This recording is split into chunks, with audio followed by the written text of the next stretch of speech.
The fluorescent lights above me were buzzing, faint and rhythmic, almost like a warning siren that had given up screaming. My left arm had gone limp, and I couldn't feel the tips of my fingers. My head felt like it had been split open with something cold and heavy. The room spun slowly, nauseatingly. "Can you tell me your name?" a nurse asked, leaning over me. Anna," I managed to whisper. "Please, can you call my parents?" She nodded and disappeared behind a curtain. Minutes passed. Then hours. Nobody came. I tried again. My hands trembled as I clutched the phone. I called Mom first, straight to voicemail. Then Dad, nothing. I sent a message to our family group chat. "I'm in ER. Something's wrong. Please come. Please." At first, I thought maybe they hadn't seen it. Maybe they were asleep. Busy. Then the notification popped up. "Mom's typing." Finally, relief washed over me until I read it.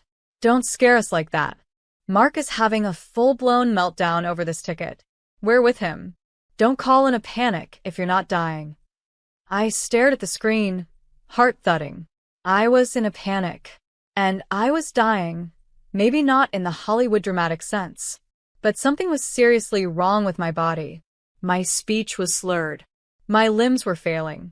The doctor said the next few hours were critical. But all they saw was drama.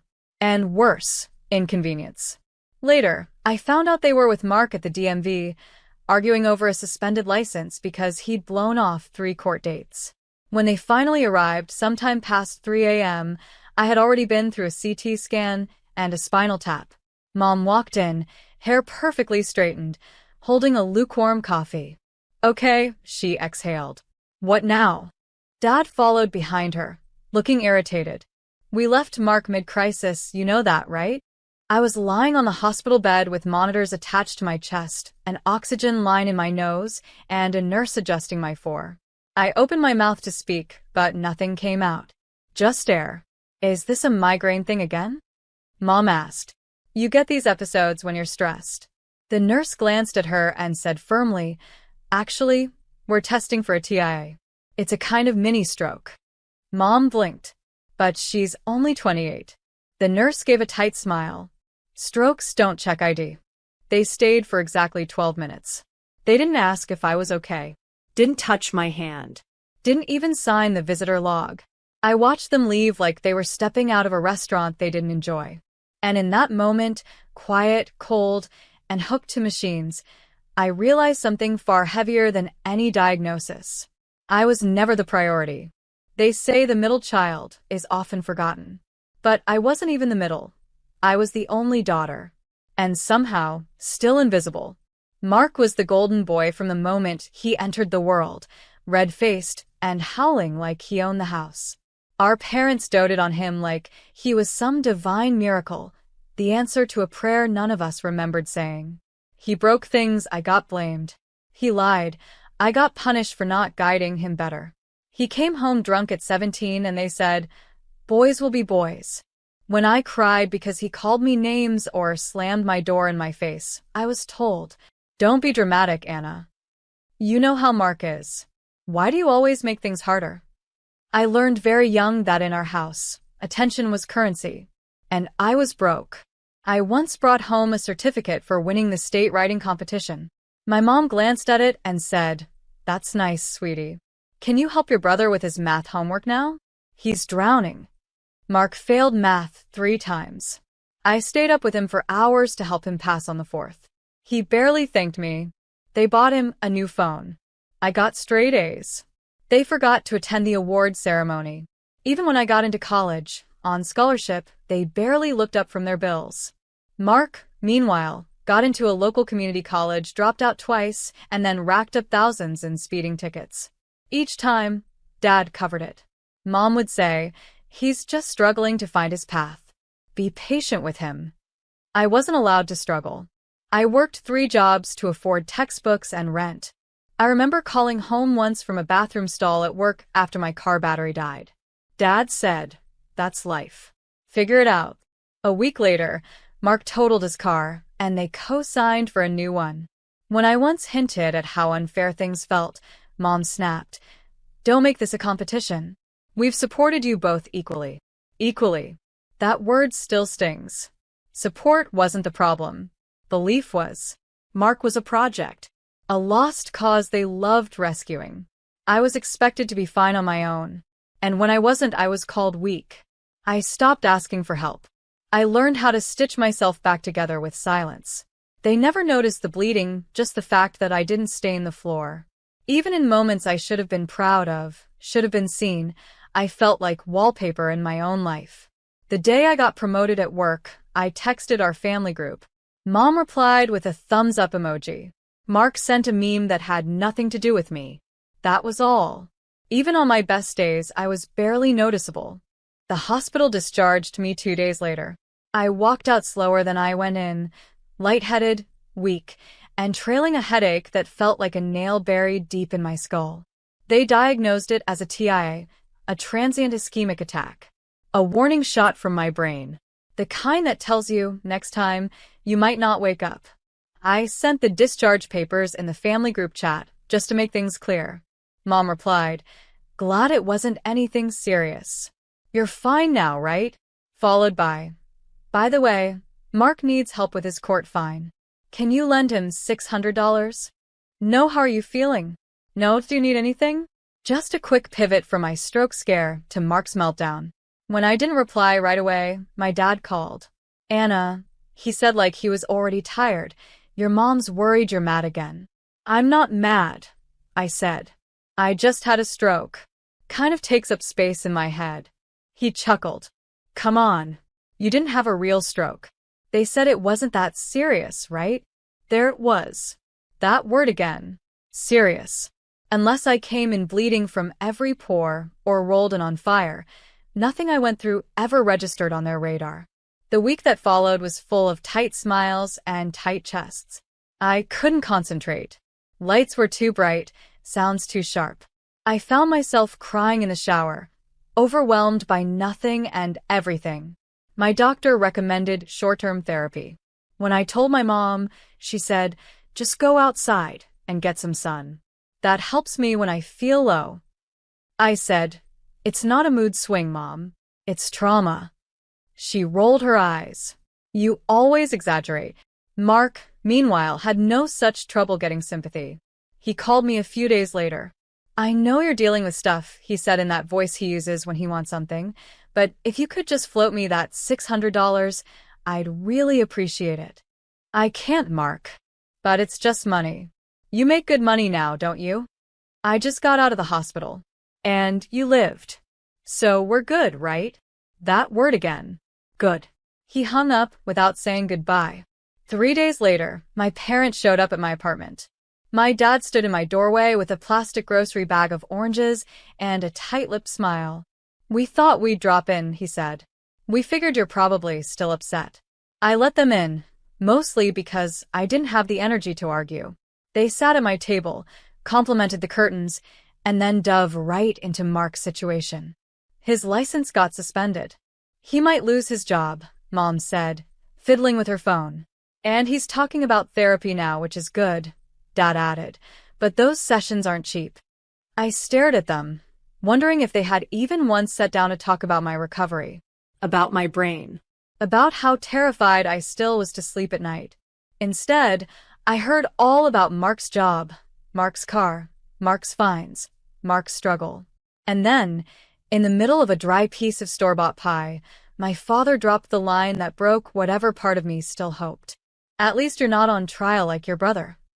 That was the moment I finally saw the truth, whole and bare. I could disappear off the face of the earth. They'd only notice when Mark needed something I used to give. I didn't scream. I didn't confront.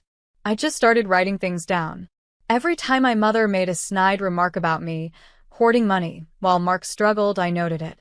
Every phone call from Mark, every guilt-laced text message, every backhanded compliment, saved, screenshotted, cataloged. I became quiet. Not defeated, strategic. I smiled through dinners. I sent thank you texts for their visits. I even nodded politely when my dad said, "You really should think about helping your brother with rent next month. He's drowning." But inside, I was mapping an escape. I started with my finances. I'd always been careful with money. Years of scraping by through college taught me that. But something didn't sit right when I saw a small loan flag on my credit report. I hadn't applied for anything. I called my bank. They confirmed it. A loan taken out in my name, from a joint account I'd opened years ago, when I was still living at home and didn't know better. One my parents still had access to. And guess who the loan was for? Mark. The address? My parent house. I didn't cry. I didn't yell. I just opened a new account that same night. Transferred every cent I could. Then I froze the old one. I changed my passwords. I updated security questions. I removed them from every emergency contact list, every financial file, every traceable tie they could use. I reached out to Danielle, a college friend who'd become a family lawyer. We met for coffee and I laid it out. The medical neglect, the identity abuse, the emotional manipulation. She didn't interrupt once. When I finished, she leaned back, sighed, and said, "Anna, you're not being dramatic. You're being used. And, if you're ready, I can help you cut the cord completely." I nodded. I wasn't just ready. I was done. We went through every document. She helped me draft a cease and desist for future credit use. Showed me how to flag my credit for fraud protection. And just like that, brick by brick, I began building a fortress, silent and strong. I didn't make a scene. I didn't announce anything. I still answered their calls. I still smiled on FaceTime. I even let Mark rant about his new parking ticket without saying a word. But while they talked, I watched the walls go up around me. Safe. Secure. Untouchable. Because here's the truth. That night in the hospital when my body nearly gave out, I thought it was the beginning of the end. But maybe it was something else. Maybe, in that sterile white room, with needles in my veins and silence on the other end of the phone, something inside me shifted. If I wasn't dying that night, maybe I was being reborn. The first bang was silent. I filed the fraud report online. It took 20 minutes. I uploaded screenshots, confirmed identity theft, and flagged my credit profile for legal protection. The bank froze the account. The one they used behind my back. The one I funded. Then came the rest. I canceled the automatic payments I'd been making for my parents' utilities, the ones they never asked me for but always expected. The subscriptions I paid because your father doesn't understand tech stuff. I emailed our family accountant and removed myself from any shared estate documents. I wasn't going to be the unpaid secretary anymore. By the time they noticed, the foundation had already cracked. It was Mark who hit the wall first. He applied for a loan, a used car deal he thought he could finesse. He'd used my name before, probably figured he still could. Except this time, the bank said no. Red flag. Frozen file. Application denied. He called me, voice already raised. "What the hell, Anna? You messed with something, didn't you?" "I'm sorry," I said sweetly. "My loan got flagged. I couldn't even get pre-approved." "Did you lock something down?" "Maybe you should focus on your meltdown," I said, echoing our mom's exact words to me in the ER. "You're not dying, right?" Click. 5 minutes later, Dad called. "Why is everything frozen? Why is your name red flagged? The accountant said you pulled estate access. What's going on?" "I'm just organizing my life," I said calmly. "For God's sake, Anna, you could have at least told us." "Oh, like the loan you took in my name?" That kind of conversation. Silence. Then, "That was for Mark. He needed it. I needed you. In the hospital. Remember?" They didn't reply. And I was done waiting for them to try. Mom sent a long text thread the next day. Paragraphs of vague guilt, backhanded apologies, and emotional blackmail. "You know we've always relied on you. You've always been the strong one. Don't abandon us now. Not when your brother's struggling the most." That last line made me laugh. I'd been dying in a hospital bed while they were filling out his DMV paperwork. And now?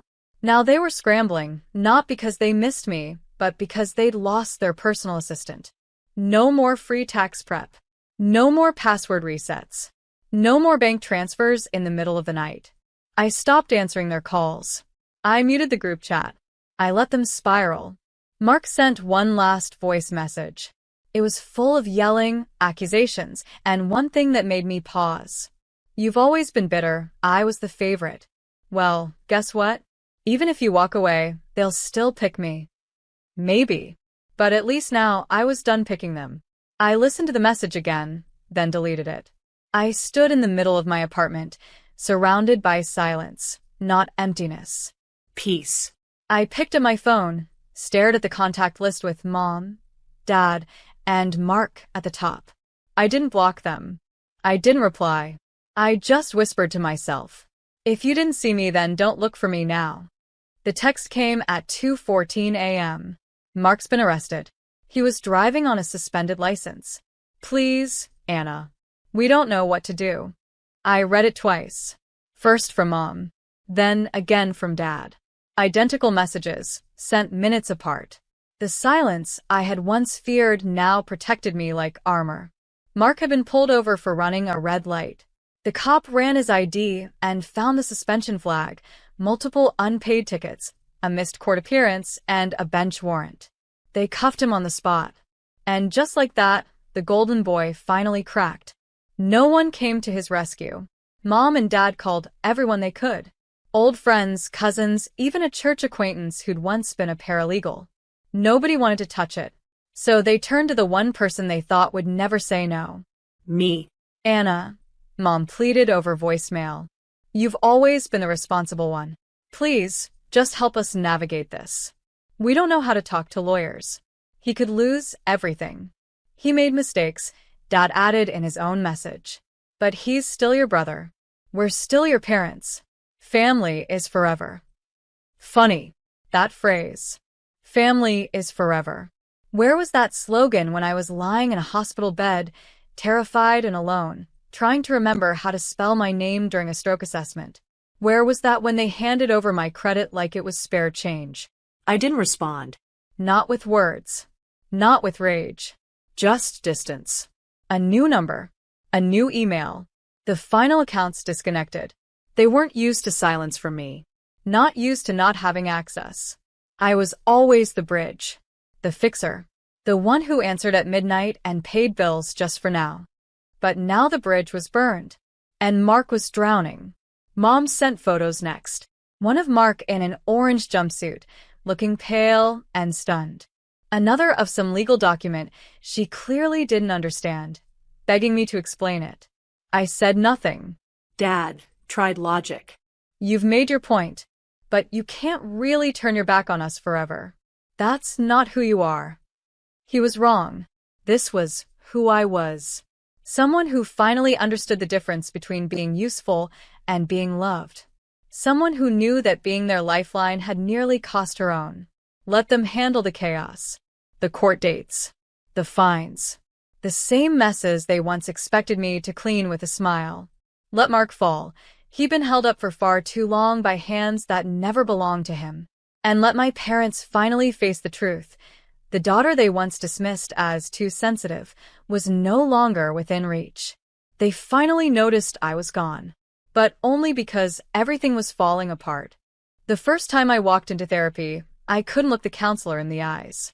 Not because I was ashamed, but because I didn't know how to explain what wasn't there, what had never been there. Love, yes, but always with conditions. Support, yes, but only if I stayed silent. Presence, yes, but only when it didn't interfere with Mark's latest crisis.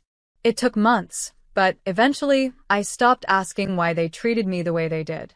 And started asking, why did I let them? That question was heavier, but it led me somewhere real. I joined a support group for daughters of narcissistic families. Women who looked just like me, composed on the outside, quietly breaking on the inside. One by one, we told our stories. And for the first time, mine didn't feel too much. It just felt true. I got promoted at work, moved into a team lead position. Suddenly, the people around me listened when I spoke. They asked for my opinion. They valued my boundaries. It felt foreign and beautiful. A few months later, I packed up my apartment and moved to a new city. No fanfare. No family goodbye. Just me, a clean lease, and silence that no longer felt empty, but earned. In that city, I built a life with intention. I planted herbs on my windowsill. I joined a yoga class where no one asked me to explain my bruises because now there weren't any. And one night, while scrolling through Reddit of all places, I found a thread titled, "Daughters Who Raise Themselves."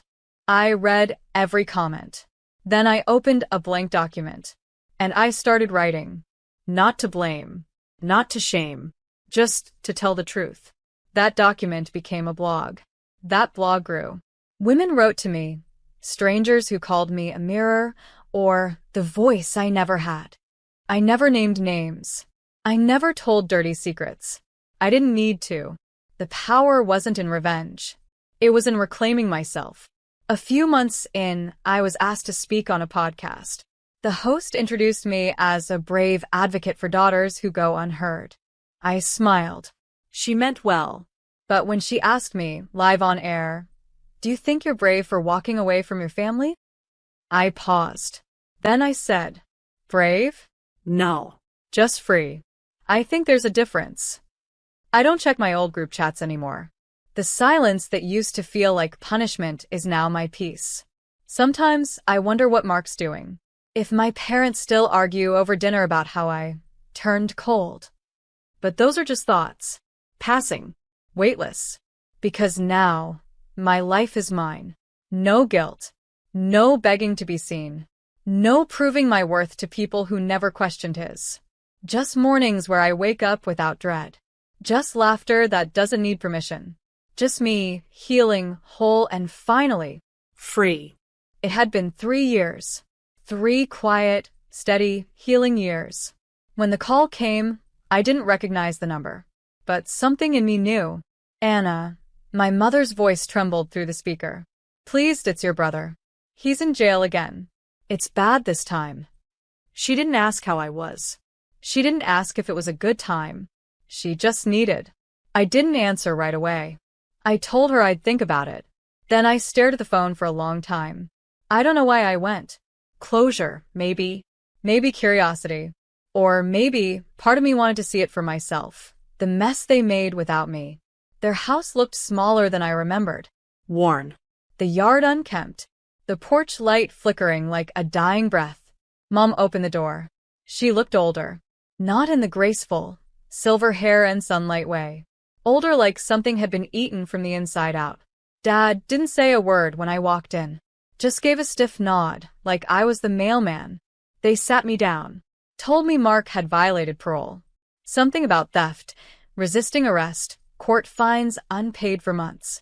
He might face real prison time this round. I listened. I didn't ask for details. Finally, Mom said, her voice cracking.